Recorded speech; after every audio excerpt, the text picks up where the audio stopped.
As the sun dipped below the horizon, casting long shadows over the weathered facade of the old house, I couldn't help but feel a mix of excitement and trepidation. This place was supposed to be my fresh start, a chance to leave behind the chaos of my previous life. Yet, as I stood there, the cool evening breeze whispered through the trees, sending a shiver down my spine. I glanced at the gnarled branches, twisted and reaching like skeletal hands, and wondered if I had made a mistake. I took a deep breath, forcing myself to step forward and onto the creaking porch.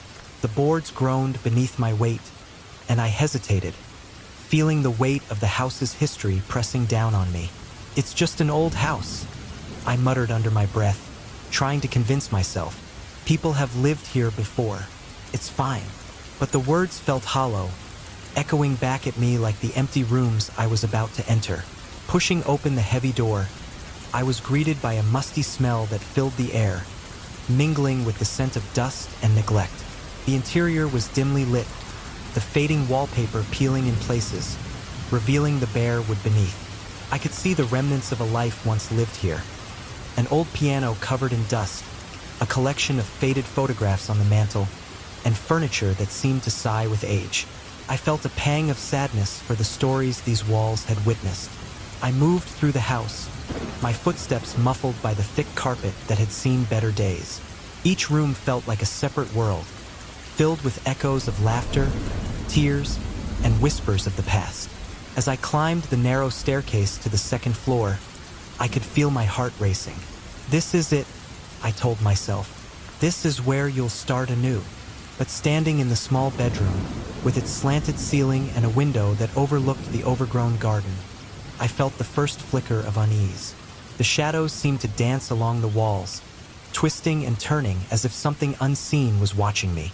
I shook my head, trying to dismiss the feeling. "You're just tired," I said softly, trying to shake it off. "You've had a long day." I set my bag down and began to unpack, trying to distract myself. I arranged my few belongings, a stack of books, some clothes, and a framed photo of my family, on the dresser. As I placed the photo down, I felt a sudden chill in the air, a cold draft that swept through the room. I shivered, pulling my sweater tighter around me. "Okay, that's weird," I muttered, glancing around. Deciding I needed to shake off the creeping sense of dread, I took a long shower, letting the hot water wash away the remnants of my old life. I stayed under the spray longer than necessary, feeling the heat envelop me like a comforting blanket.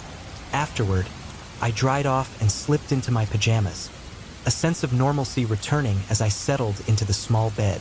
Lying there, I listened to the sounds of the house settling, the creaks and groans almost soothing in their familiarity. I closed my eyes, exhaustion pulling me into a deep slumber. But as the darkness enveloped me, I felt an unsettling presence creeping into my dreams. It started as a whisper, soft and distant, like the rustling of leaves outside. I was standing in a dimly lit room, shadows looming around me. "Who's there?" I called out, my voice trembling. The air grew colder, and I felt a sudden pressure at my feet. I glanced down, my heart racing, and saw a pale hand gripping my ankle, icy fingers wrapping around my skin. "Let go!" I shouted, kicking my leg in panic. But the hand tightened, pulling me down, as the shadows loomed closer, and I felt the weight of despair pressing down on me. I woke with a start, gasping for breath, tangled in my sheets. I blinked into the darkness of the room, the remnants of the dream fading but the chill lingering. What the hell was that? I whispered to myself, heart pounding in my chest. I swung my legs over the side of the bed, my feet touching the cool floor, and tried to steady my breathing. Rationality fought against the fear that gripped me. It was just a dream, I reassured myself. Nothing more. But then, as I sat there in the silence, I felt it again. A cold pressure wrapping around my foot. My breath caught in my throat, and I shot up, my eyes wide in disbelief. "No, no, no," I stammered, backing away from the bed, my heart racing. "This can't be happening."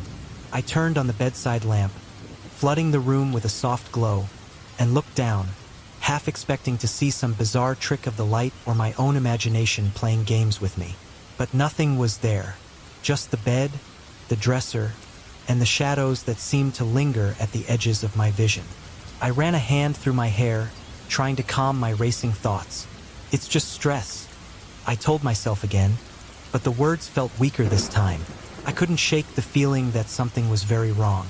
I paced the room, glancing nervously at the door, wondering if I should leave, if I should call someone. But where would I go? I took a deep breath and decided to investigate. I crept toward the door, heart pounding in my chest with each step. The hallway was dark and quiet, the only sound the creaking of the old floorboards beneath my feet. I made my way to the staircase, feeling a chill creeping up my spine. It was as if the house itself was alive, watching, waiting for me to make a move. As I reached the bottom of the stairs, I hesitated, my hand gripping the banister tightly. Maybe this is all in my head, I whispered, trying to convince myself to go back to bed. But the memory of that icy grip on my foot was too fresh, too real. I wandered into the living room, where the moonlight streamed through the window, illuminating the dust particles that danced in the air. I sank onto the worn couch, trying to collect my thoughts. What am I doing? I muttered, rubbing my temples. I just moved here. I can't let this place get to me. Suddenly, a soft sound caught my attention, a faint rustle coming from the corner of the room. I turned quickly, squinting into the shadows, but it was silent again. My heart raced as I felt the chill return, a reminder of the hand that had gripped me just moments before. This is insane, I told myself, but even I could hear the tremor in my voice. I decided to explore further, my curiosity outweighing my fear. I stood up and wandered through the dimly lit rooms, searching for any sign of what might be causing this unsettling presence. As I moved deeper into the house, I found myself drawn to the small study, a room filled with old books and forgotten mementos. I ran my fingers along the dusty shelves, feeling a sense of connection to the past. There has to be something here, I murmured, pulling a few books off the shelf and flipping through their pages. The musty smell of old paper filled my nostrils, and I felt a wave of nostalgia wash over me. But just as I was beginning to feel comfortable, the air shifted again, a sudden coldness enveloping me. I froze, the hair on the back of my neck standing on end. "Who's there?" I called out, my voice barely above a whisper. The silence that followed felt oppressive, as if the house was holding its breath. Then, from the corner of my eye, I caught a glimpse of movement, a fleeting shadow darting past the doorway. My heart raced as I turned to follow it, calling out, "Hello? Is anyone there?" But no answer came, only the echoes of my own voice bouncing back at me. I stood in the doorway, the chill wrapping around me like a shroud. "Get a grip, Jonathan," I said to myself, trying to sound more confident than I felt. But deep down, I knew something was off. It wasn't just the house. It was me, the stress of the move, the pain of leaving everything behind. It was all surfacing in ways I hadn't anticipated. With a deep breath, I retreated back to the living room, my mind racing with questions. "What am I doing here?" I whispered, feeling a wave of vulnerability wash over me.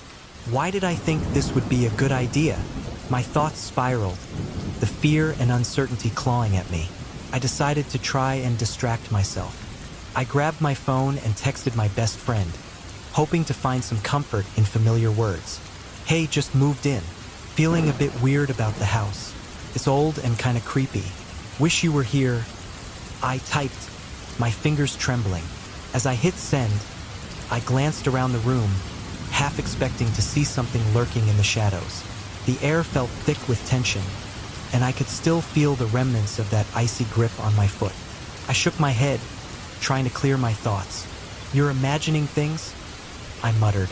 But as the silence enveloped me again, I wasn't so sure. I settled back onto the couch, trying to focus on the glow of my phone screen. "Just a few more minutes, and I'll head to bed," I told myself. But as the minutes ticked by, the feeling of dread continued to gnaw at me. The sun was setting as I pulled up to my new home, a weathered old house nestled in a small American town that seemed to have been forgotten by time. The air was thick with a peculiar mix of excitement and trepidation. I stepped out of my car, the crunch of gravel underfoot breaking the eerie silence that enveloped the property. The house loomed before me, its paint peeling and windows clouded, surrounded by twisted trees that seemed to reach out like skeletal fingers. A shiver ran down my spine. I couldn't shake the feeling that I was being watched, but I brushed it off as nerves about this new beginning. After a long day of unpacking, I finally sank into my bed, exhausted. The unfamiliar creaks and groans of the old house echoed around me as I drifted into a restless sleep. But it wasn't long before I was jolted awake, a cold pressure gripping my foot. My heart raced as I bolted upright, convinced it was just a nightmare. Yet, the sensation of that icy hand remained, unyielding. I stared into the dark room, my breath coming in quick bursts. "It's just a dream," I whispered to myself, but the chill that lingered was too real. I swung my legs over the side of the bed, my heart pounding as I flicked on the lamp. The light flickered to life, revealing nothing but shadows. I spent the rest of the night tossing and turning, the incident replaying in my mind. Maybe it's just the stress of the move, I reasoned, trying to convince myself that there was a logical explanation for what I had experienced. But deep down, I knew something was off. The persistent unease lingered in the corners of my mind, refusing to let me find solace. The following day, curiosity got the better of me. I needed to know more about this house and its history. After breakfast, I made my way to the local library, a quaint building that seemed to embody the town's charm. Inside, the air was thick with the scent of old books and dust. I approached the front desk, where a librarian with glasses perched on the edge of her nose greeted me. "Can I help you?" she asked, her voice warm but slightly cautious. "Hi, I just moved into the old house on Maple Street. I was wondering if you have any records about it or its previous owners," I replied, trying to mask my unease. The librarian raised an eyebrow, her expression shifting to one of intrigue. "Ah, that place has quite a history. Give me a moment." She disappeared into the back room, leaving me alone with my thoughts. When she returned, she had a stack of yellowed papers and a thick book. "This is about Elias, the last known owner. He lived there for many years before he mysteriously disappeared." My heart raced as I thumbed through the documents. I read about Elias, his solitary life, his reclusive nature, and the whispered rumors that surrounded him. There was one passage that caught my eye. Elias was said to be haunted by a tragic love affair, a stormy night that changed everything. I felt a strange pull, as if I were being drawn into his story. As I continued to read, I discovered that Elias was known to have loved a woman named Clara. Their love was described as passionate yet doomed, marred by the trials of life and the whims of fate. The last entry in his diary was dated the night of a terrible storm, the night he vanished without a trace. I couldn't shake the feeling that this was more than just a coincidence. "Can you tell me more about the circumstances of his disappearance?" I asked the librarian, my voice barely above a whisper. She hesitated, her eyes darting around as if she were afraid someone might overhear. "There are many stories. Some say he was consumed by grief, others that he lost his mind searching for Clara. But the truth is, no one really knows what happened." That left me more intrigued than ever. "Do you have any idea where I might find more information? Maybe something personal, like a diary or letters? Try the old archives. Some families still have belongings from that time. You might get lucky," she suggested. I thanked her and headed to the archives, my mind racing. I felt a connection to Elias, a kindred spirit in his sorrow. I sifted through old photographs and documents, and as I did, I stumbled upon a dusty box labeled Elias. My hands trembled with anticipation as I opened it, revealing a collection of letters tied together with faded ribbon.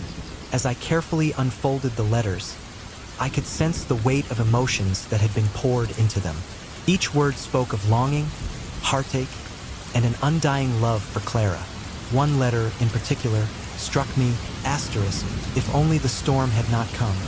If only I had been brave enough to fight for you, Clara. I fear I have lost you forever."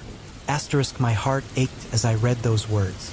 I felt an inexplicable sadness wash over me, as if I was sharing in his grief. It was then I realized that Elias was not just a ghost of the past. He was a man who had loved deeply and lost everything. I couldn't help but wonder if his soul was still trapped in that house, yearning for the love he could never reclaim. As I left the library, a sense of purpose surged within me. I had to learn more about Elias and Clara, to uncover the truth behind their tragic love story. It was as if the house itself was calling to me, urging me to dive deeper into its secrets.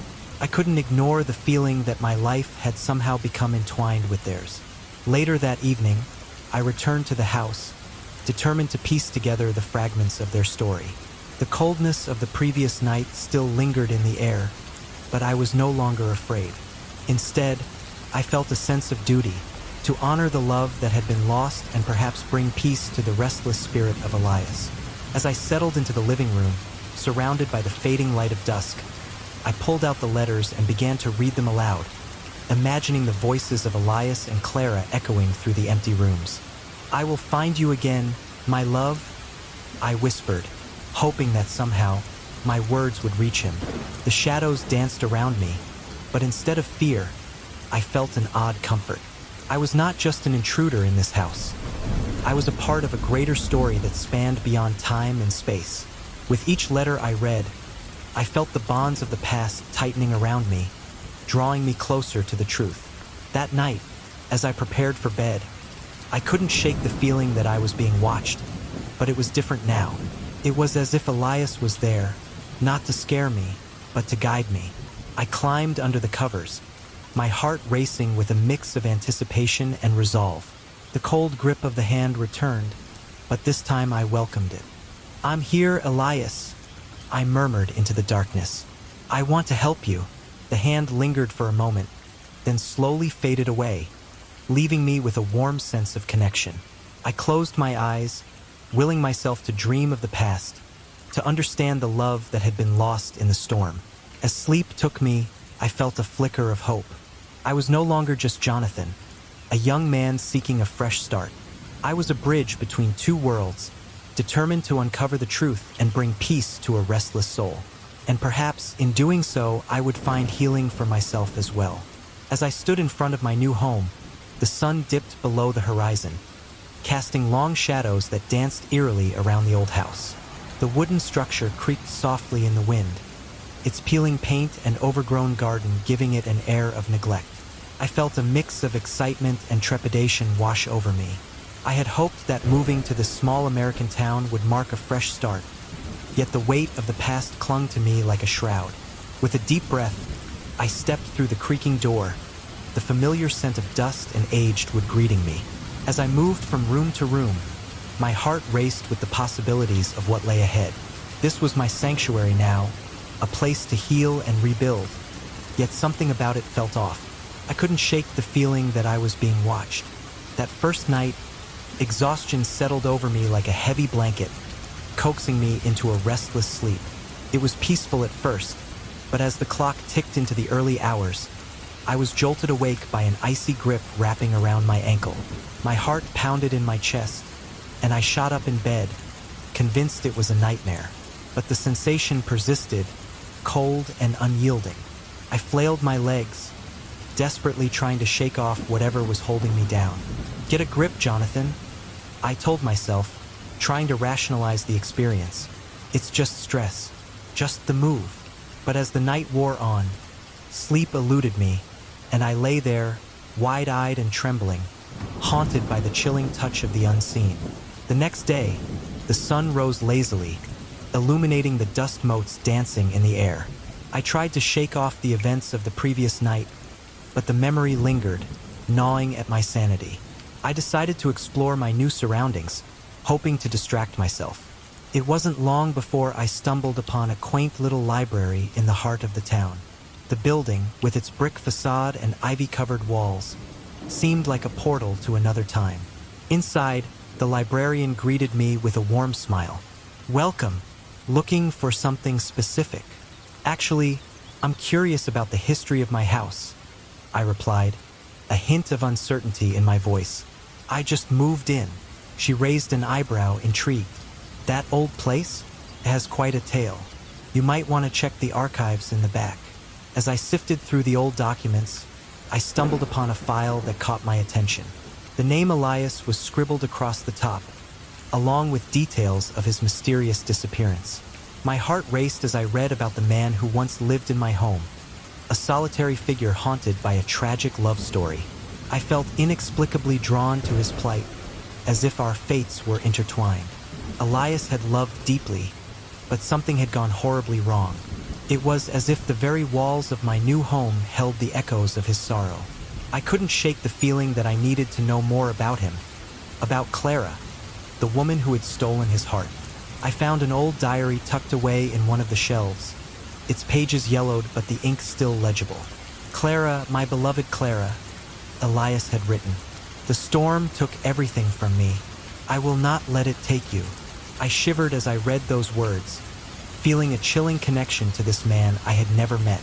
My mind raced, and I realized I had to speak to someone who knew about the house and its history. That's when I remembered Laura, my enigmatic neighbor. I had seen her briefly while unloading boxes, and there was something about her that piqued my curiosity.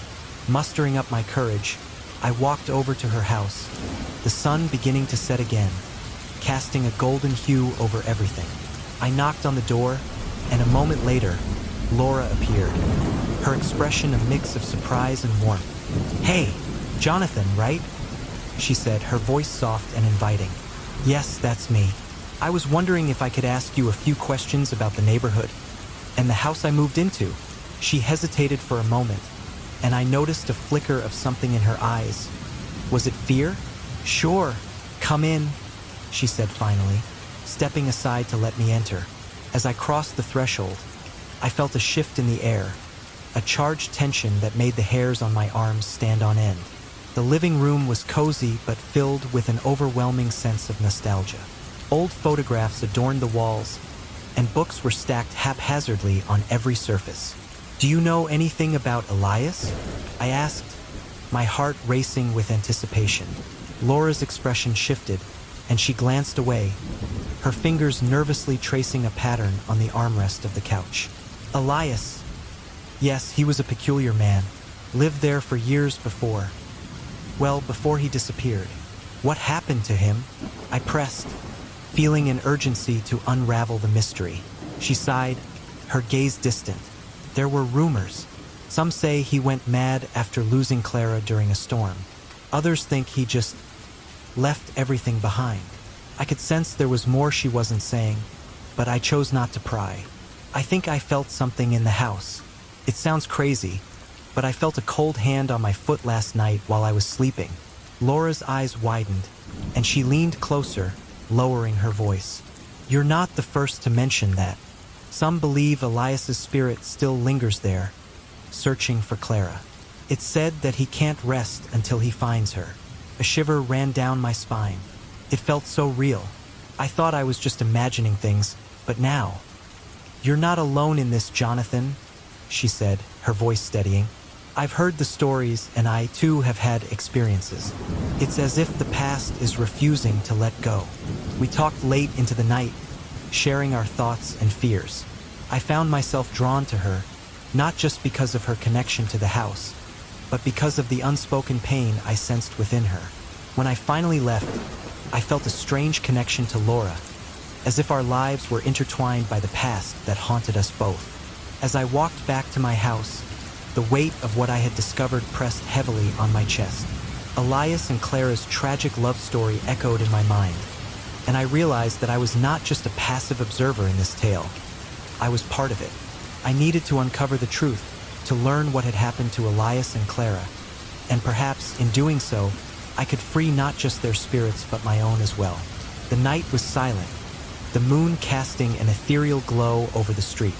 I resolved to return to Laura the next day, to speak with her more about Elias and what we could do to uncover the mystery that had ensnared us both. Perhaps together we could find a way to bring peace to the restless souls that lingered in the shadows of the house. As I returned to the old house that had quickly become both a refuge and a prison, I felt a mix of trepidation and curiosity. The shadows of the evening crept along the walls, whispering secrets I couldn't yet comprehend. It was time to confront the journal of Elias, the man whose life had intertwined so ominously with my own in these fleeting days. The air felt heavy, charged with an energy I couldn't quite pinpoint, and the faint smell of rain loomed close like a promise of the storm to come. I sat at the small desk in the corner of the dimly lit room, the flickering light of a single candle casting dancing shadows across the pages of the diary. As I flipped through the worn pages, my fingers traced the inked words that seemed to bleed with emotion. Elias's prose was raw, filled with longing and despair. He wrote about Clara, his beloved, with an intensity that made my heart ache in sympathy.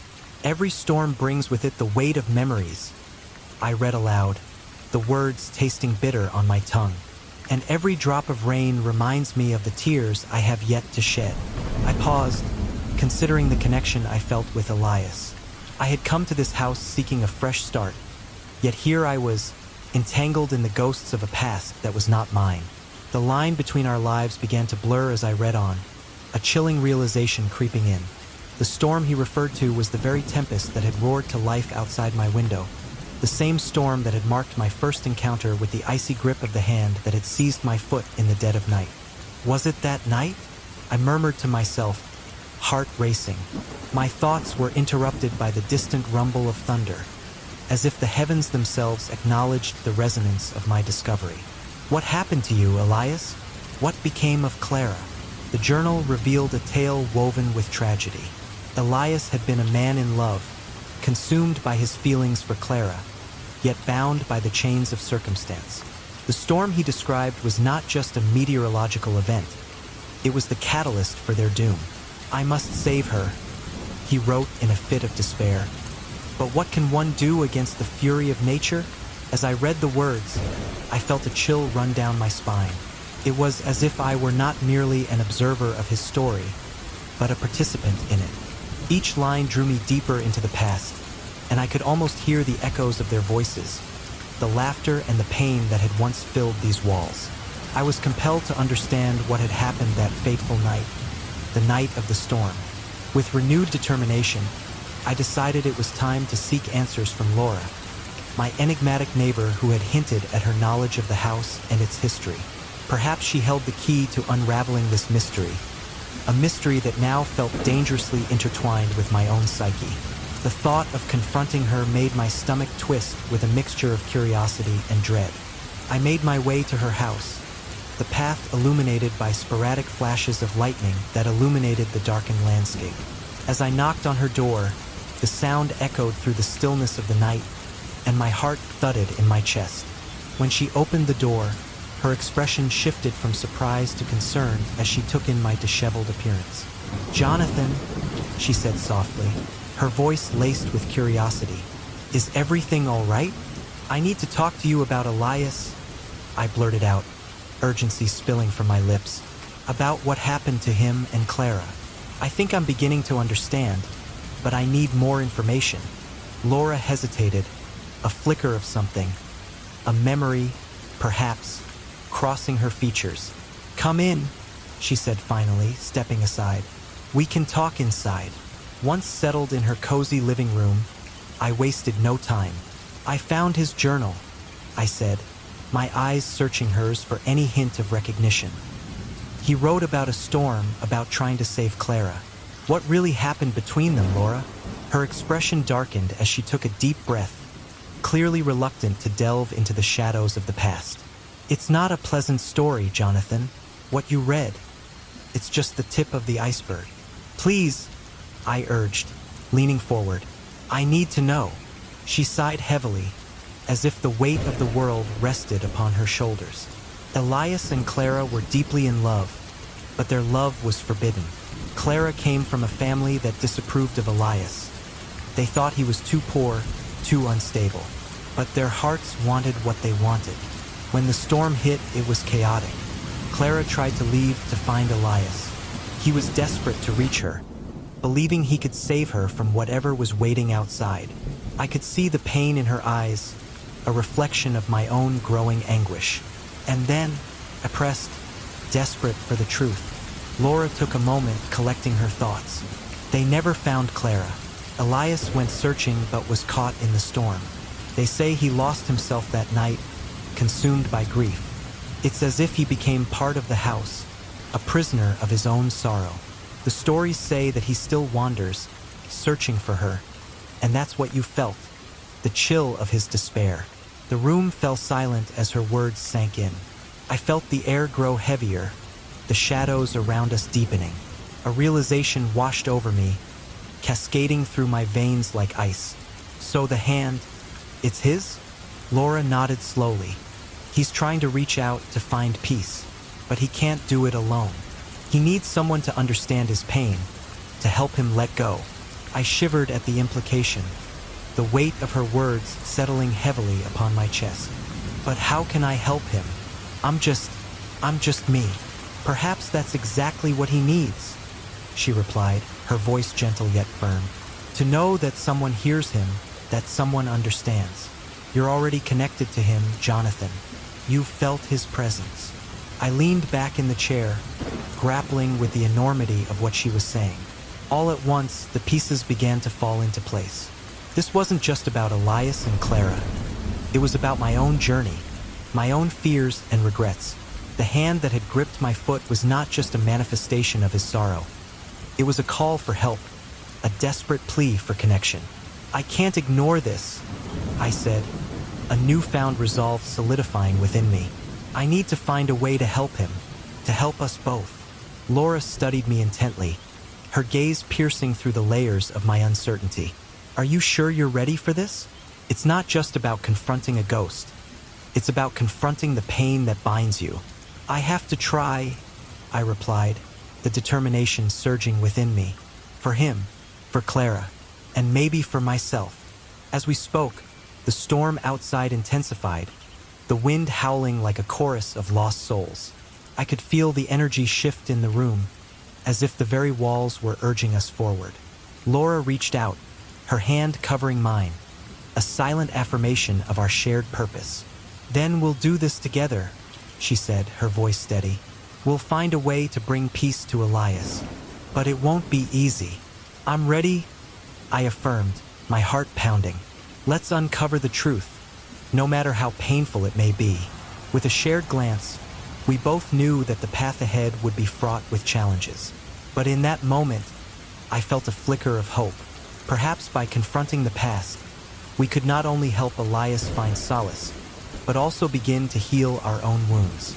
As I left her house that night, the storm still raging outside, I felt a sense of purpose guiding me forward. The journey to uncover the truth about Elias and Clara had begun, and with it, a chance for redemption, for all of us. As I settled into the creaking confines of my new home, the unsettling aura of the old house began to seep into my thoughts. The peeling paint, the warped floorboards, and the dense shadows cast by the twisted trees outside created an atmosphere thick with history. As the sun dipped below the horizon, a chill crept into the air, hinting at the secrets the walls held. I couldn't shake the feeling that I wasn't alone in this place. That first night, exhaustion swept over me like a heavy blanket. I fell into a deep sleep, the kind that pulls you under and makes you forget the world. But it didn't last long. A pressure, a cold, clammy grip, wrapped around my foot, jolting me awake. My heart raced as I sat upright, scanning the dimly lit room. It's just a nightmare, I whispered to myself, trying to rationalize the sensation. I swung my legs over the side of the bed, the cold floor sending a shiver up my spine. I felt the lingering chill on my foot, where the hand had gripped me, and I could have sworn I saw a shadow flit across the wall. As I lay there, wide awake, I grappled with what had just happened. My mind raced through possibilities. Perhaps it was the stress of moving, the weight of starting over. I tried to convince myself it was simply a figment of my imagination, but the icy grip lingered in my mind, refusing to let go.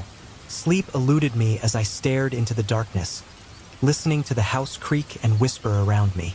Determined to learn more about my new home, I ventured into the local library the following day. The musty smell of old books enveloped me as I navigated the narrow aisles. I asked the librarian about the house and its history, and her eyes narrowed with a mix of curiosity and caution. "You've moved into the old Garrison place, haven't you?" she asked, her voice barely above a whisper. I nodded, feeling a knot form in my stomach.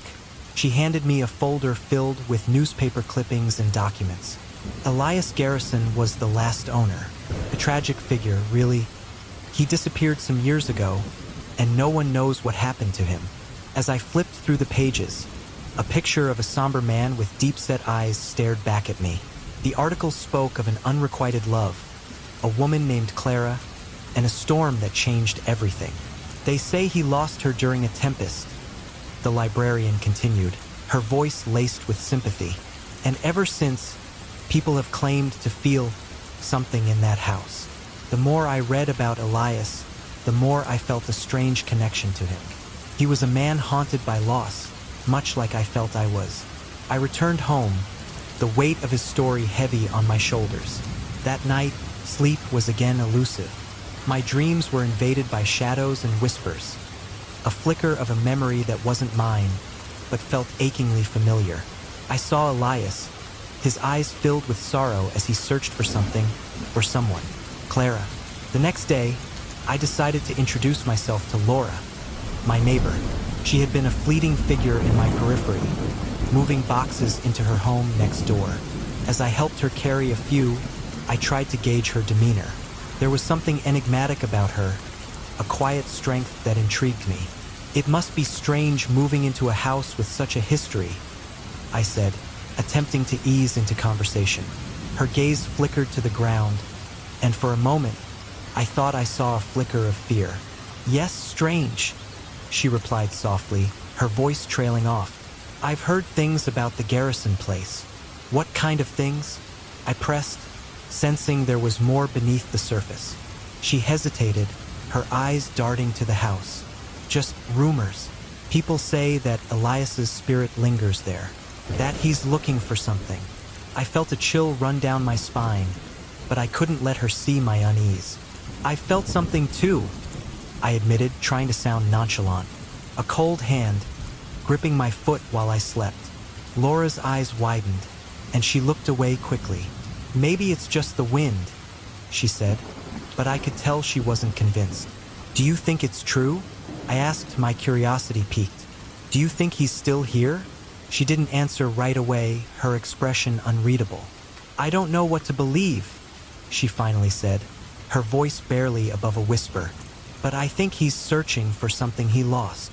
As our conversation ended and I retreated to my house, I felt an undeniable urge to uncover the truth. That night, sleep brought more visions of Elias and Clara, their love painted against a backdrop of sorrow and longing.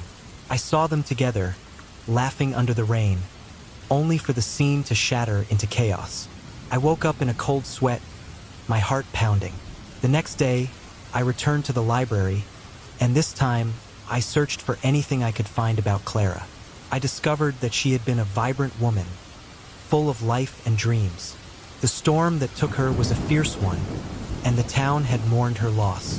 Clara was everything to Elias, one article read. Her disappearance marked the beginning of his descent into isolation. I felt a pang of empathy for the man I had never met. His pain resonated with my own struggles to start anew, to find my place in a world that felt so foreign. That evening, I decided to confront Laura once more. I knocked on her door, and she answered with a surprised smile. "Jonathan, what brings you here?" "I wanted to talk more about Elias and Clara," I said, stepping into the warmth of her home. "I feel like there's something between us, something connecting our stories." She tilted her head, her expression shifting from surprise to contemplation. "I've had dreams too," she confessed. "Dreams where I see them, where they're both lost. I think Elias is trying to reach out to us." "What do you mean?" I asked, leaning forward, captivated by her words. "I believe we have a purpose in this," she said, her eyes shining with a mix of determination and fear. "Maybe we can help him find peace." Her words ignited a spark within me, and suddenly, the idea of facing the unknown didn't seem so terrifying. "What do we need to do?" I asked, my voice steady, as if I had already made up my mind. "I don't know yet," she admitted, "but we can start by learning more about the night of the storm.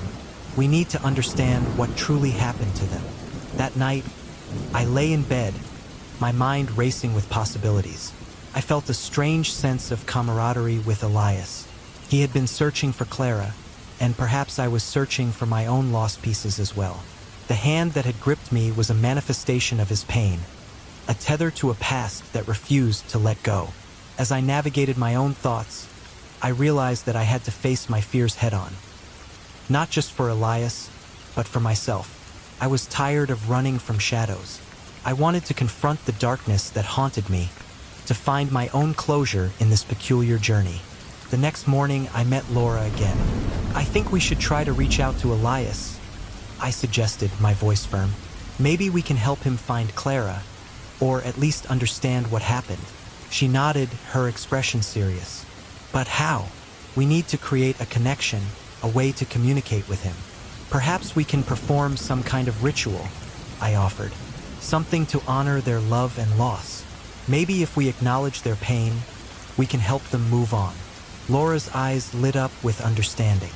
"Yes, we can gather items that belong to them, create a space for them to feel safe. We can show them that they're not forgotten." As we spoke, I felt a sense of purpose swell within me. The idea of summoning Elias didn't terrify me as it once had. Instead, it felt like a step toward healing, for both him and myself. We spent the next few days preparing, gathering items from the local thrift store, candles, and personal mementos that could bridge the gap between our worlds. The more we delved into Elias and Clara's story, the more I felt their presence in my life. It was as if they were guiding us, leading us towards some form of reconciliation. I realized that Elias was not just a ghost or a figment of my imagination. He was a reflection of my own struggles, my own fears. As I looked into Laura's eyes, I felt a growing connection with her too. We were both searching for something, perhaps not just for Elias and Clara, but for ourselves. Together, we could face whatever awaited us. The rain began to patter softly against the windows as I sat at the kitchen table, my mind racing with thoughts of what lay ahead. Laura and I had decided to meet at my house to prepare for the ritual, a step that felt both daunting and exhilarating. I tapped my fingers nervously against the wooden surface, glancing at the clock. It was almost 6 o'clock, and I had already set out the candles and gathered the small trinkets I had discovered in Elias's diary. As I waited, I couldn't shake the feeling of unease that had settled in my stomach since the first night I felt that cold grip on my foot. The weight of the unknown loomed over me like the dark clouds gathering outside. I had spent the entire day trying to convince myself that this was just a necessary step toward understanding the haunting that plagued me. But deep down, I knew that confronting the past could lead to unpredictable outcomes. The doorbell rang, and my heart raced. I took a deep breath, pushed my worries aside, and opened the door to find Laura standing there. Her hair damp from the rain, but her spirit unyielding. She smiled, and for a moment, the tension in my chest loosened. "Hey, Jonathan," she said, shaking off her umbrella. "I hope I'm not too early." "No, not at all," I replied, stepping aside to let her in. "I was just getting everything ready." As she entered, I caught a glimpse of the determination in her eyes, a reflection of my own resolve. We made our way to the kitchen, where I had set up an array of candles, each one representing a piece of the story we were about to unravel. "I brought a few things too," Laura said, rummaging through her bag. She pulled out an old locket, its surface tarnished with age. "This belonged to my grandmother. She always said it had protective qualities. I thought it might help." "Perfect," I said, genuinely impressed. "Every little bit counts." We lit the candles, the flickering flames casting dancing shadows across the walls, creating an atmosphere that felt both sacred and foreboding. I could feel the air growing heavier, charged with an energy that was almost palpable. As we prepared, I could sense Laura's unease mirroring my own. "Do you think this will really work?" she asked, her voice barely above a whisper. "I don't know," I confessed, my heart pounding in my chest. "But we have to try. Elias deserves peace, And honestly, so do we. She nodded, her brow furrowing slightly. I just hope we're ready for whatever comes next. I reached for her hand, intertwining my fingers with hers. Whatever it is, we'll face it together. We shared a moment of silence, the weight of our shared journey hanging in the air. I could feel the warmth of her hand against mine, a grounding force amidst the swirling uncertainty. As we began to arrange the items we had gathered, I felt a sense of purpose rising within me. The ritual wasn't just about helping Elias. It was about confronting our own fears and the shadows that loomed in our hearts. Remember what the diary said about the storm? I asked, hoping to steer us back to the task at hand. It mentioned that Elias was desperate to save Clara. Laura's eyes widened with realization. Right, and that storm was on the same night you felt the hand. It's all connected. Exactly, I said. We need to channel that energy. We can't let fear dictate what happens tonight. As we prepared, each candle flickered in response to our words, almost as if the house itself was listening. I felt a thrill run down my spine as I arranged the final pieces. A small mirror that had belonged to Clara, a lock of hair wrapped in a silk ribbon, and a few dried flowers that Laura had brought from her garden. Do you think we'll actually make contact? Laura asked, her voice tinged with both excitement and trepidation. I hope so, I replied, trying to keep my own doubts at bay. But we need to be open to whatever happens. Just then, a low rumble of thunder echoed through the house, causing us both to jump. I laughed nervously, attempting to lighten the mood. I guess the storm has officially arrived. Laura chuckled softly. Yeah, just like in the story. It feels almost cinematic, doesn't it? Yeah, except this isn't a movie, I said, my tone more serious. This is real life, and it's about to get very real. As the wind began to howl outside, I felt a shiver run down my spine. The atmosphere shifted, and I could sense the presence of something beyond our understanding. Laura looked at me, her eyes wide, and for a brief moment, I could see the fear mirrored in her expression. Are you ready? I asked, my voice steady despite the storm raging outside. I think so, she replied, though I could hear the uncertainty creeping into her tone. Let's do this, I said, squeezing her hand for reassurance. We can't let fear control us. We took our places at the center of the room, surrounded by the flickering candles. I closed my eyes, taking a deep breath to center myself. The air felt thick with anticipation, and I could hear the distant rumble of thunder as if it was urging us to proceed. Elias, I began, my voice trembling slightly. We've come here to speak with you. We want to help you find peace. Laura joined in, her voice steady despite the tremors of doubt. We know you're here with us. We want to understand what happened to you and Clara. The candles flickered in response, and I felt a chill run through the room, as if the very air was alive with energy. I opened my eyes to see the flames dancing wildly, casting eerie shadows on the walls. Can you feel that? I whispered to Laura, my heart racing. It's like he's here. I can feel it too, she said, her voice low and focused. We're getting closer. We continued to call out to Elias, invoking his name and sharing the story we had pieced together from the diary. I spoke of Clara, of the love that had once flourished in that very house, and the storm that had torn them apart. With each word, I could feel the atmosphere shift, as if we were on the precipice of something monumental. Elias, I said, my voice rising above the sound of the storm.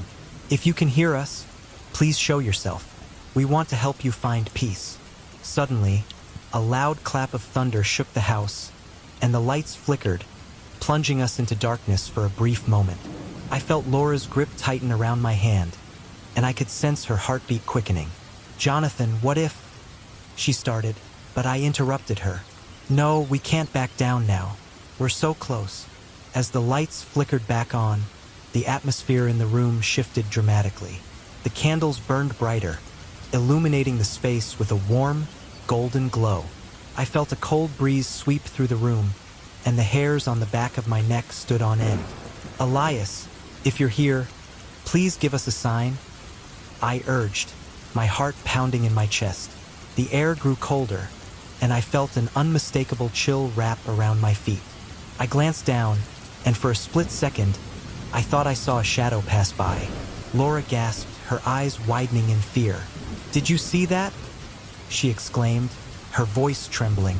"I did," I replied, trying to remain calm. "We have to stay focused."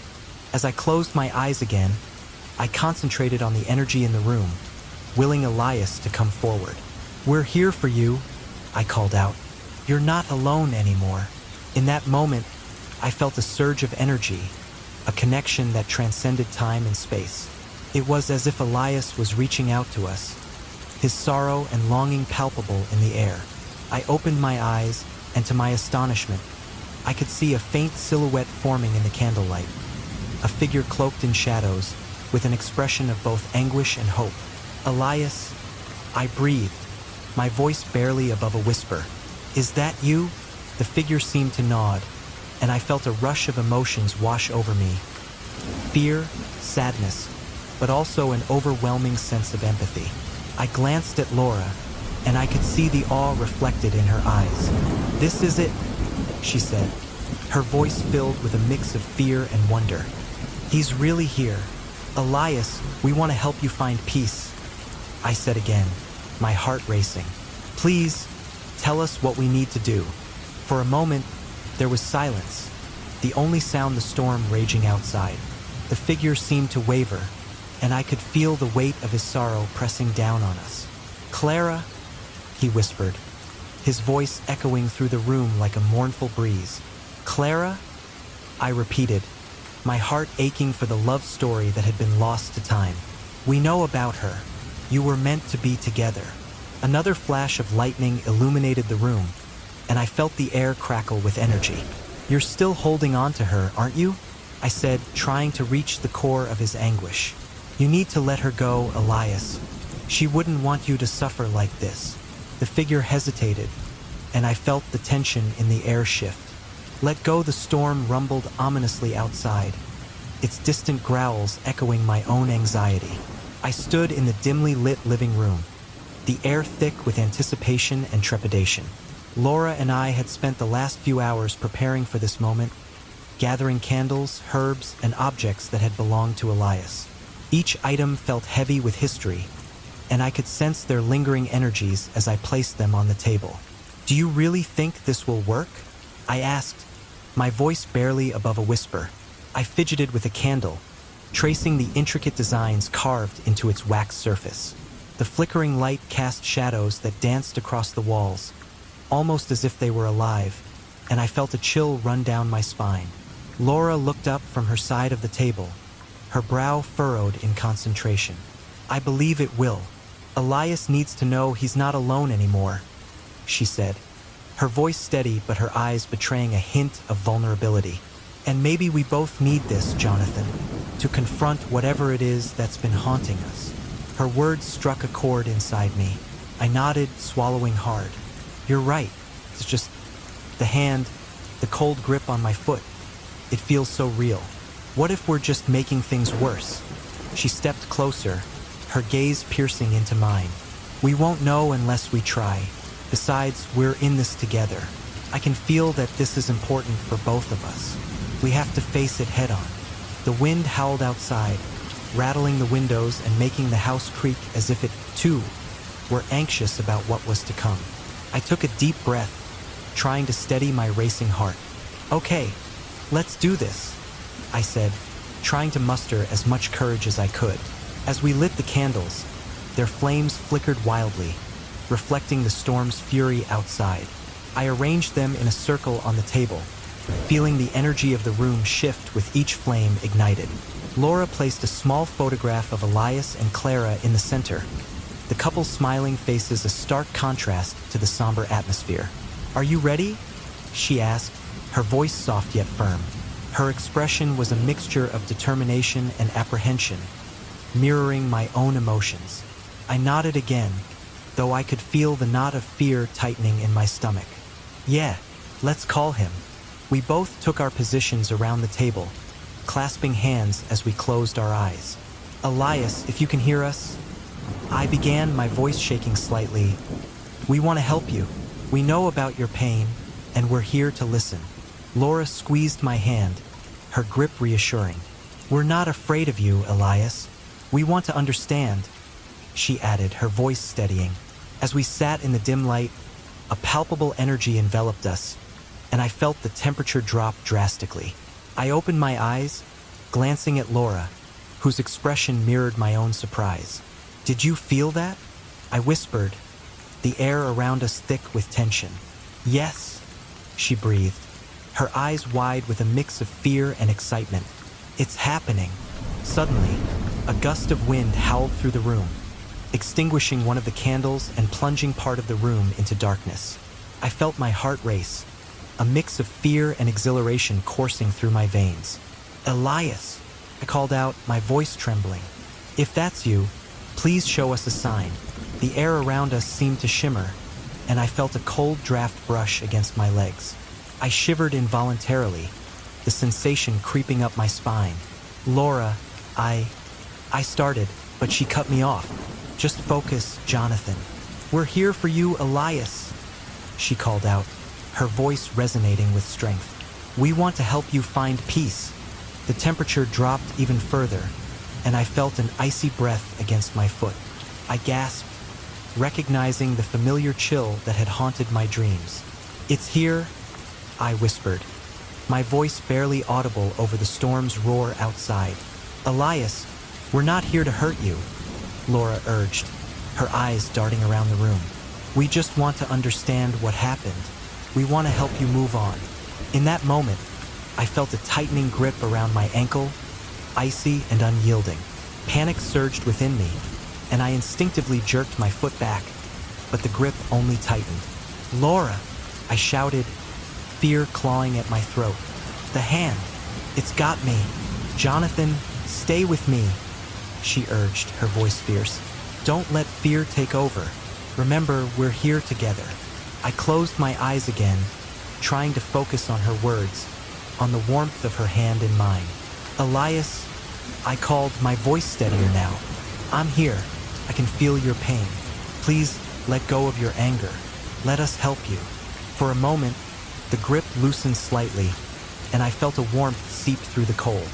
I'm scared, I admitted, my voice cracking. I don't want to be trapped in this fear anymore. As if hearing my confession, the grip around my foot faded, replaced by a gentle caress, almost like a soothing breeze. I opened my eyes to find the room illuminated by the remaining candlelight, casting flickering shadows that danced across Laura's face, revealing her own determination. Elias, we understand that you've been through so much, she continued. You've lost someone you loved, and that pain can feel unbearable. But you don't have to carry it alone anymore.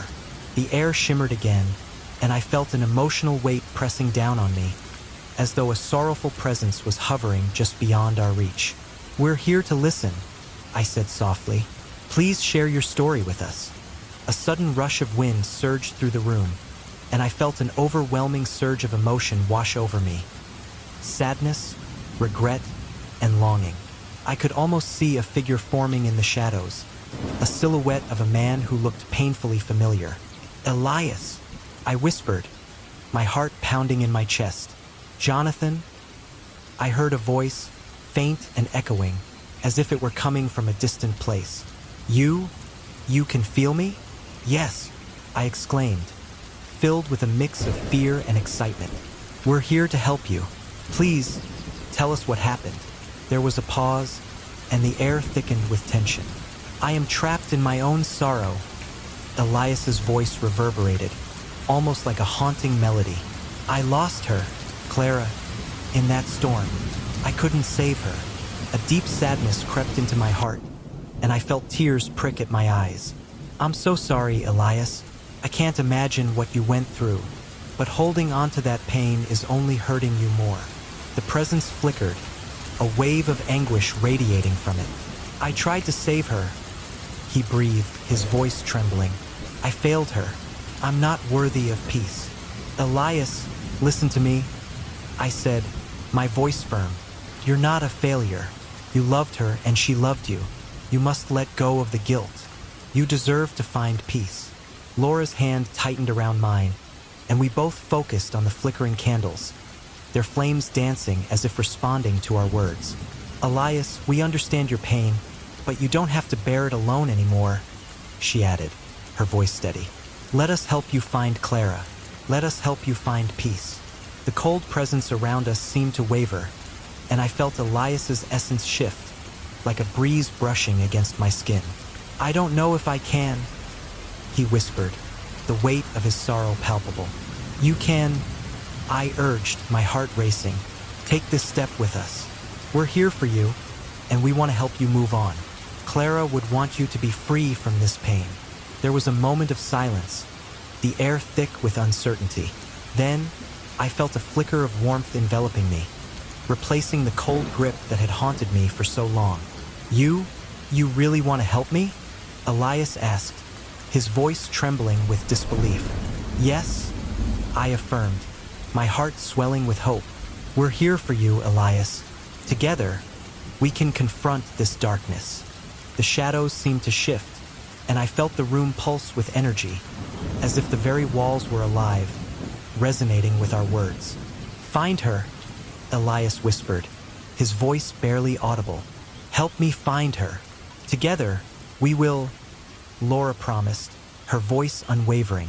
We'll find Clara, and you will be free. As I looked into Laura's eyes, I saw the determination mirrored in her gaze. We were in this together, and I could feel the connection between us strengthening with each heartbeat. Elias, we're ready, I said, my heart pounding. Let's do this. Let's bring you both peace. Just as I spoke those words, a crack of thunder roared outside, shaking the very foundation of the house. The candles flickered violently, and a sudden gust of wind surged through the room, extinguishing them all except for one. A single flickering flame that cast an ethereal glow around us. The air crackled with energy, and I could feel the very essence of the house shifting, as if it were responding to our call. Elias, I shouted, my own voice rising above the storm had reached its peak, thunder rumbling in the distance like a warning bell. I sat on the floor of my dimly lit living room, surrounded by flickering candles that cast eerie shadows on the walls. Laura was beside me, her presence both comforting and unsettling, as we prepared to confront the dark energy that had haunted me since my arrival in this old house. The air felt charged, heavy with expectation, and I could sense the weight of the moment pressing down on us. Are you ready, Jonathan? Laura's voice was steady, but I could see the flicker of uncertainty in her eyes.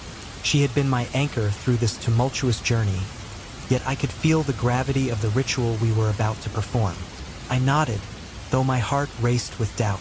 I think so, but what if it doesn't work? What if we just awaken something worse?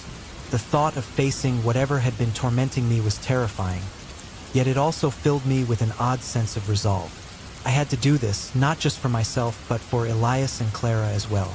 Laura reached over, placing her hand on mine. We're doing this together. Remember, Elias is suffering too. He needs us to understand his pain. Her grip was reassuring, a reminder that I wasn't alone in this. With a deep breath, I closed my eyes, trying to calm the storm inside me. I focused on the warmth of Laura's hand, reminding myself of the connection we had formed. We were both carrying our own burdens, and perhaps in facing Elias, we could find a way to confront our own ghosts. As the storm raged outside, I thought of Elias, the man whose tragic love story had somehow intertwined with my fate. I had read his diary, felt his anguish, and now I was about to confront the very essence of his sorrow. The thought was both exhilarating and terrifying. Let's begin, I said, opening my eyes. Laura nodded, her determination matching my own. We started the ritual by lighting the last remaining candles, their flames dancing wildly, casting strange shadows that seemed to flicker in response to our intent. I could feel the temperature in the room drop, a chill that seeped into my bones. The hand that had gripped my foot so many nights was now a palpable presence, waiting, watching. Elias, I called out, my voice shaking slightly as I spoke his name. We're here to listen. We want to help you find peace. My heart raced. What if he didn't want our help? What if we were intruding on something he wasn't ready to confront? For a moment, silence enveloped us, thick and suffocating. I glanced at Laura, who was staring at the candles with a fierce intensity. "Do you think he can hear us?" she whispered, her eyes wide with fear and anticipation. "I have to believe he can," I replied, my voice steadier than I felt. "He's been searching for something, and maybe that something is us." As if in response, the temperature dropped even further, a cold breeze swirling around us. The candles flickered violently, and I could feel a presence beginning to form in the room, ethereal and heavy. I shivered, the hairs on my arms standing on end. "Elias," Laura called out, her voice breaking the tension. "If you're here, show yourself. We want to help you." Just as her words left her lips, I felt it. A cold grip around my ankle, tighter than before. My breath caught in my throat, and I instinctively recoiled. "Laura!" I gasped, the shock of the familiar sensation flooding my senses. "Stay calm," she urged, her eyes locked onto mine. "He's trying to communicate. Don't fight it." I took a deep breath, forcing myself to relax despite the icy fingers that held me captive. This was Elias, reaching out, trying to bridge the chasm between our worlds. I had to confront him, to confront my own fears. "Elias," I said, my voice trembling but resolute. "I feel your pain. I want to understand." I closed my eyes again, allowing myself to sink into the cold embrace. Memories of his life began to swirl around me. Visions of a handsome man filled with hope, love, and ultimately despair. Suddenly, the room seemed to shimmer with a light that was not of this world. I opened my eyes, and there he was, an apparition of Elias, translucent and glowing, standing before us. His face was twisted in anguish, eyes filled with sorrow that echoed through the room like a haunting melody. "Why have you come?" His voice was a whisper, carried on the wind, filled with the weight of unfulfilled longing. "We want to help you find peace," I replied, my voice shaking. "We know about Clara. We know about your pain." Elias's form flickered, and I could see flashes of his life. Moments of joy with Clara, followed by the storm that tore them apart. "You do not understand," he said, anguish lacing his words. "I am bound to this place, to this torment. I cannot escape." "Why?" Laura asked, her voice steady despite the fear radiating from her. "What holds you here?" "The love I lost," he replied, anguish twisting his features. "I failed her. I could not save her during the storm. I am cursed to wander, to feel her absence until I find her again." The weight of his words settled over us like a thick fog, and I felt a deep ache in my chest. "You're not alone, Elias," I said, my voice rising with emotion. "We're here for you, but you have to let go of the past." "Let go?" he echoed, pain etched into his translucent face. "How can I let go when her spirit is tethered to mine? She is my everything." I glanced at Laura, our eyes meeting with unspoken understanding. We were both trapped in our own ways, haunted by our pasts, just like Elias. "You have to forgive yourself," I said, my voice gaining strength. "You carried the burden of guilt for too long. Clara wouldn't want you to suffer like this." A flicker of uncertainty crossed Elias's face. "You do not know the depths of my despair." "Maybe not," Laura interjected, her tone fierce. "But we've all lost something. We understand pain, and we want to help you. You cannot hold onto that guilt forever." Elias's form shimmered again, and I could see flashes of Clara, her laughter, her kindness, the way her eyes sparkled with life. "She was everything to me," he whispered, and for the first time, I saw a glimmer of hope in his gaze. "I thought I could save her. I failed." "Clara wouldn't want you to be trapped here," I said, my heart aching for the love story that had ended in tragedy. "She would want you to find peace, to let go of the torment." As I spoke, I felt something shift in the air, a slight lightening of the oppressive atmosphere. "If I let go," Elias murmured, "what will become of me? What if I forget her?" You won't forget her, I replied, my voice softening. You'll carry her memory with you, but you can't allow that memory to consume you. You deserve to be free. In that moment, I realized that I was not just speaking to Elias. I was also speaking to myself. I had been holding onto my own fears and regrets, letting them define my existence. Elias, I continued, my heart racing with the weight of my own revelations. I understand your pain, but you have to choose to live. You have to confront your past and embrace the love you shared with Clara, not as a burden, but as a beautiful memory.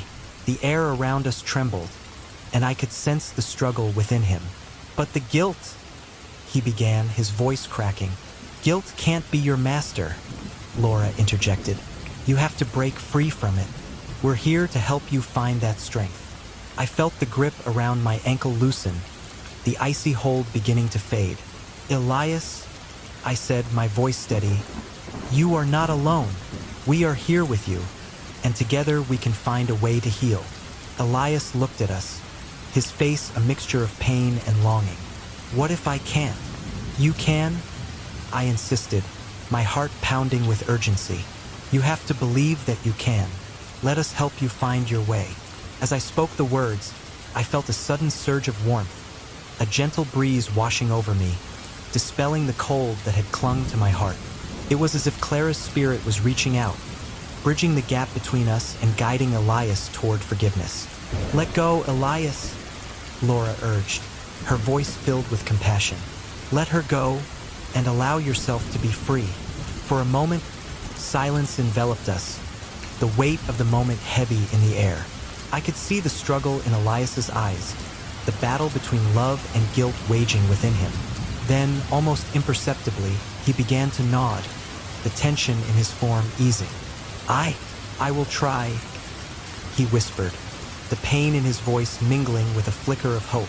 As the storm raged outside, I felt a sense of calm wash over me.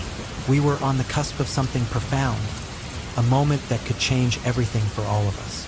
Together, as the storm rumbled outside, I felt the weight of what was to come pressing down on my chest like an anvil. The flickering candles cast shadows that danced across the walls of my old house, and I couldn't shake the feeling that we were about to cross a threshold into something far greater than ourselves. Laura was beside me, her eyes reflecting both determination and fear. We had come together for a purpose, yet I felt a deep-rooted hesitation clawing at my insides. Are you ready?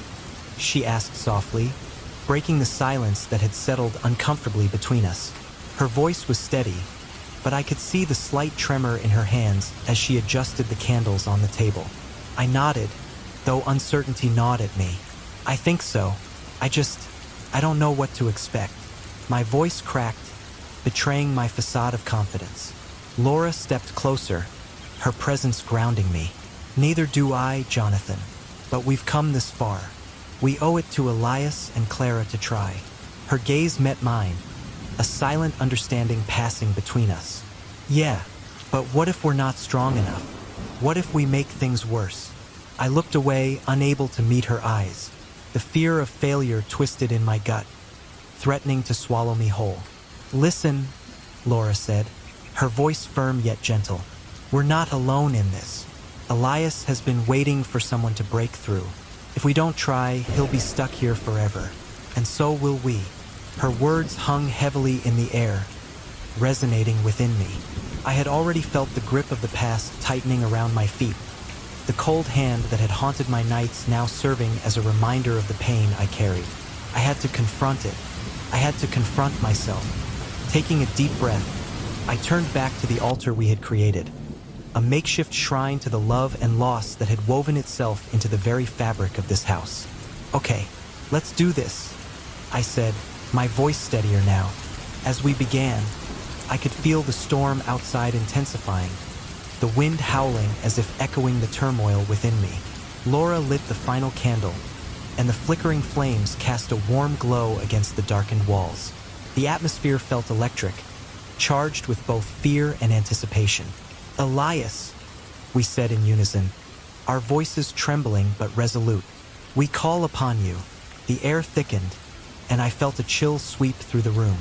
The candles flickered violently, and a sudden gust of wind slammed against the windows. My heart raced as I strained to focus, my thoughts swirling with doubt and dread. "Don't be afraid," Laura whispered beside me, her hand finding mine. I squeezed it tightly, drawing strength from her presence. "We're here for you, Elias." As if in response, a coldness enveloped my feet, and I knew the hand was back. This time, however, I didn't pull away.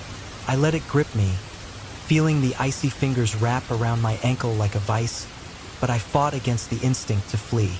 Instead, I closed my eyes, allowing the sensation to wash over me, connecting with the pain and sorrow emanating from that presence. "Elias," I called out, my voice breaking through the tension. "We understand your pain. We want to help you find peace.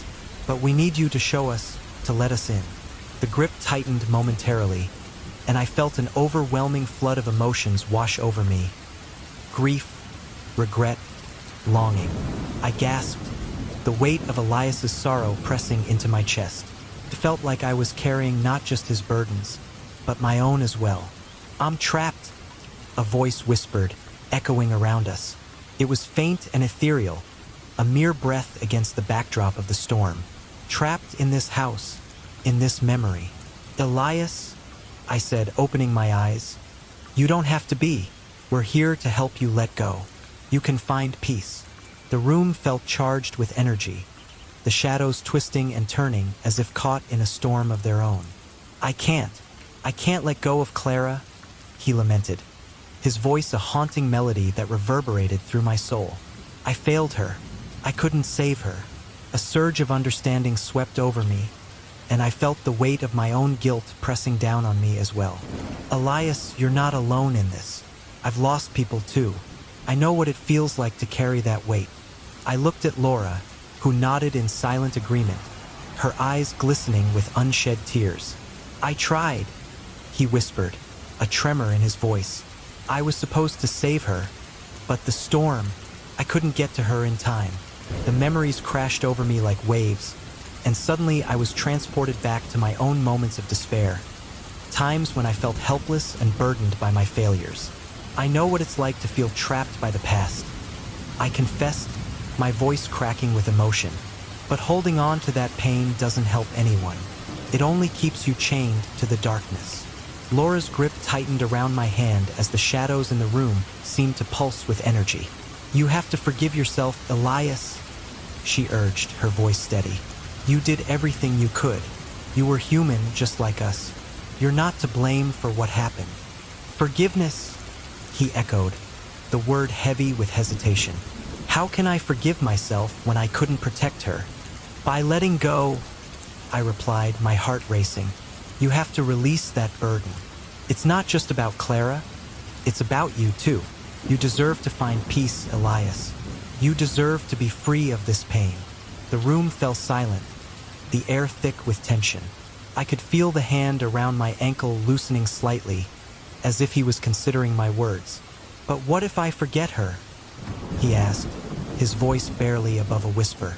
"You won't forget her," I assured him, feeling a swell of courage. "You'll carry her memory with you, but it won't haunt you anymore. You can honor her by living, by finding joy again." A flicker of light danced across the room, and the atmosphere shifted, the heaviness slowly giving way to something lighter. "What if I can't do it?" Elias's voice was fragile, laced with fear. "Then take it one step at a time," Laura said, her voice soothing. "You don't have to do this all at once. You can take your time, but you have to start somewhere." The grip around my foot began to fade, the icy fingers retracting as if contemplating the possibility of release. I could feel the energy in the room transforming, evolving from despair to hope. "Let us help you, Elias," I implored, my heart racing with urgency. "We're here with you. You're not alone anymore." A sudden gust of wind swept through the room, extinguishing a few candles, but the remaining flames flickered defiantly against the darkness. I could feel the presence shifting, almost as if he were weighing the choices before him. "Can I really let go?" he asked again, his voice trembling. "Yes," I said firmly, the conviction in my heart fueling my words. You can, and you will. You deserve to be free, Elias. You deserve to find peace. The shadows around us seemed to brighten, and I could feel the warmth of Laura's hand against mine, anchoring me. You can stay with us, Elias. We're all part of this together, she added, her voice steady and strong. As the wind howled outside, I closed my eyes again, envisioning Clara's smiling face, the love they once shared illuminating the darkness that surrounded us. Think of her, I urged, my voice steady. Hold on to the love, not the pain. Honor her memory by letting her go. Silence enveloped us once more, and I could feel the weight of Elias's sorrow beginning to lift, the heaviness in the air gradually dissipating. I don't want to forget her, he whispered, his voice trembling. You won't, I reassured him. You'll carry her love with you, and that love will guide you toward the light. You just have to be brave enough to step into it. With a final shudder, the grip around my ankle released entirely, and I felt a rush of warmth flood through me. The shadows began to recede, the darkness lifting as if it were being drawn away by an unseen force. Let go, Elias, I urged, my heart racing. It's time. I'm scared, he admitted, vulnerability lacing his voice. Then be scared, I replied softly. But don't let fear hold you back. You deserve to be free. The air shifted dramatically, and I felt a warmth spreading throughout the room, wrapping around us like a cocoon. You're not alone, Elias, Laura whispered, her voice filled with compassion. We're here with you. As the shadows continued to retreat, I could feel a light burgeoning at the edge of my consciousness, a promise of hope and healing. Clara is waiting for you, I said, my voice steady. She wants you to find peace. You can do this. In that moment, I felt a profound connection to Elias, a unity that transcended time and space. Whatever pain he had carried for so long, I knew that together, we could help him release it. Let her. The air was thick with anticipation as Laura and I stood in the dimly lit room, surrounded by the flickering candlelight. My heart raced, and I could feel the energy of the moment pulsing through the very walls of the house. It was as if the house itself was alive, breathing with the memories of the past, waiting for something to happen. With each heartbeat, I could sense the presence of Elias drawing closer, the weight of his unfulfilled love and lingering regrets hanging heavily in the air. Are you ready for this? Laura asked, her voice a gentle whisper, barely audible over the distant rumble of thunder. It was a question that held so much more than just the moment we were about to face. It was a question about the darkness we both carried, the remnants of our own pasts that we were about to confront, and the unspoken bond that had developed between us. I nodded slowly, taking a deep breath. I think so, but what if it doesn't work? What if we can't help him? The doubt crept in, clawing at the edges of my mind. I had faced the hand that gripped my foot, but this felt different. This was no longer just about a spectral presence. This was about confronting the very essence of someone's pain. Then we'll try again, she replied, her eyes shining with determination. We owe it to him, and to ourselves, right? I glanced around the room, the shadows shifting as if they were alive. Let's do this. As we began the ritual, I could feel the atmosphere shift. The candles flickered more intensely, casting dancing shadows that seemed to whisper secrets of the past. I could hardly contain the mix of fear and hope swirling within me. I could feel Elias' presence growing stronger, a cold draft brushing against my skin, as if he was inching closer. Elias, I called out, my voice trembling slightly. We're here to help you. We want to set you free. The moment hung in the air, taut like a drawn bowstring, and then suddenly, a freezing chill enveloped me. It was the hand again, the one that had haunted my nights, but this time it gripped my ankle with an urgency that sent jolts of icy fear racing through my body. I felt Laura's hand clasp mine, a lifeline in the darkness. I looked into her eyes, and the intensity of this moment crystallized everything we had shared. We were not just two lost souls. We were united in purpose, forging a connection that transcended the physical realm. Elias, we know you're here, Laura shouted, her voice strong and unwavering. "We want to help you find peace. Let us in." The room fell silent, the only sound being the soft patter of rain against the windows. It was then that I felt something shift. The air thickened, charged with emotion. A figure began to materialize before us, swirling like mist, taking on a form that was both haunting and beautiful. Elias stood before us, his face a mask of sorrow, his eyes reflecting the pain of 1,000 lifetimes. It was a potent reminder of the tragedy he had endured, the love he had lost. "Why have you come?" Elias' voice echoed, a whisper that resonated through the very core of my being. "Why do you seek me? Because we understand?" I replied, my heart pounding in my chest. "We know what it's like to carry pain. We want to help you find Clara. We want you to be free." His gaze shifted from me to Laura, and I could see the flicker of recognition in his eyes. You are like her," he murmured, his voice breaking. "But I cannot leave.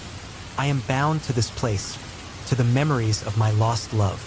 "Elias, you don't have to be," Laura urged, stepping forward. "You are not alone anymore. Let us help you let go. Find the peace you deserve." The room trembled as the weight of his sorrow pressed down upon us, and I could feel the emotion radiating from him. Guilt, regret, and an overwhelming longing. I took a step closer, feeling the cold seep into my bones. "You've been trapped by your grief for too long. It's time to release it. Time to forgive yourself." As I spoke, the shadows around us began to shift, swirling like a tempest. The energy in the room crackled, and I could see flashes of the past. A young woman with a radiant smile, laughter echoing through the halls, and then darkness, chaos, and a storm that consumed everything. "Clara?" Elias whispered, his voice filled with anguish. "I failed her. I could not save her." "No," I shook my head, feeling the weight of his sorrow. "You didn't fail her. You loved her. But holding on to this pain will not bring her back. You have to let her go." Laura stepped beside me, her voice steady. "We can help you remember the love you shared, not the tragedy. You can find her again, but you need to forgive yourself first." Elias' form flickered, the tempest of emotions swirling around him. "How can I forgive what I have done?" His voice trembled with despair. "How can I forget her?" "You don't have to forget her," I said, my voice gaining strength. "You can carry her memory with you, but you have to release the pain. You have to let go of the guilt that binds you." The shadows seemed to thicken, coiling around us, as Elias' gaze turned inward. I could see the battle within him, the conflict between love and sorrow, between the desire for release and the weight of remembrance. I can't do it alone," he murmured, his voice barely a whisper. "You're not alone," Laura said, her hand squeezing mine tightly. "We're here with you." With those words, I felt a surge of energy, a warmth spreading through the cold air. It was as if our combined strength was reaching out to him, wrapping around his spectral form, urging him forward. "You have to trust us, Elias. Trust that we can help you find peace." Suddenly, the room was flooded with a brilliant light, illuminating every corner, dispelling the shadows. Elias' form began to solidify, his features becoming clearer. I could see the conflict in his eyes, the flicker of hope battling against despair. "Will you help me?" he asked, his voice trembling. "Yes," I replied, my heart racing. "We'll help you find her, but first you need to let go of the pain." As I spoke, I felt the energy shift again, a wave of warmth washing over me. It was as if the very essence of love and forgiveness filled the room, binding us together. "Clara?" I whispered, feeling her presence in the air. The love she had shared with Elias imbuing the moment with an ethereal glow. The shadows began to dissolve, replaced by a gentle breeze that swept through the room, carrying with it the echoes of laughter and love. I could see Clara's face, radiant and full of life, a beacon of hope amidst the darkness. "She's waiting for you," I said, my voice steady. "You just have to let her go." Elias' form flickered again, and I could see tears streaming down his ethereal face. "I'm so sorry, Clara. I'm so sorry I couldn't save you. he cried, his voice filled with anguish. Let it go, Elias, Laura urged, her voice rising above the storm of emotions. Let her go so you can be free. With those words, I felt a surge of energy flow through me, and I reached out, my hand finding Laura's. Together, we called out, Elias, Clara, you are both loved. You both deserve peace. Let go of the pain. As we spoke, the light grew brighter, filling the room with warmth and love. I could see Elias' form becoming more distinct, the pain in his eyes beginning to fade. I don't want to forget you, Clara, he whispered, his voice trembling. You don't have to forget, I urged. You can carry her memory in your heart. Just let go of the guilt. She wants you to be free. In that moment, the room exploded with light, the shadows dissipating into a soft glow that enveloped us. Elias' form shimmered, and I could see Clara's face emerging beside him, radiant and full of life. Elias, she said softly, her voice like music, you have always been free. It is your love that binds you, not your pain. The connection was palpable, a bridge spanning the chasm of despair. I could feel Elias' heart begin to heal, the weight of regret lifting. I love you, Clara, he said, his voice filled with newfound clarity. I've always loved you. I know, Clara replied, her smile radiant. And it is time for you to find peace, my love. Let it go. As they stood together, I felt a shift in the air, a release of energy that washed over us like a tide. The warmth enveloped me and Laura, wrapping us in a cocoon of light. I could see Elias and Clara reaching for each other, their hands intertwining as a wave of love and forgiveness surged through the room. With a final surge of emotion, I felt the hand that had gripped my foot release its hold. The room filled with a gentle breeze, the air light and free, carrying away the shadows of the past. I looked at Laura, and we shared a moment of profound understanding. The pain,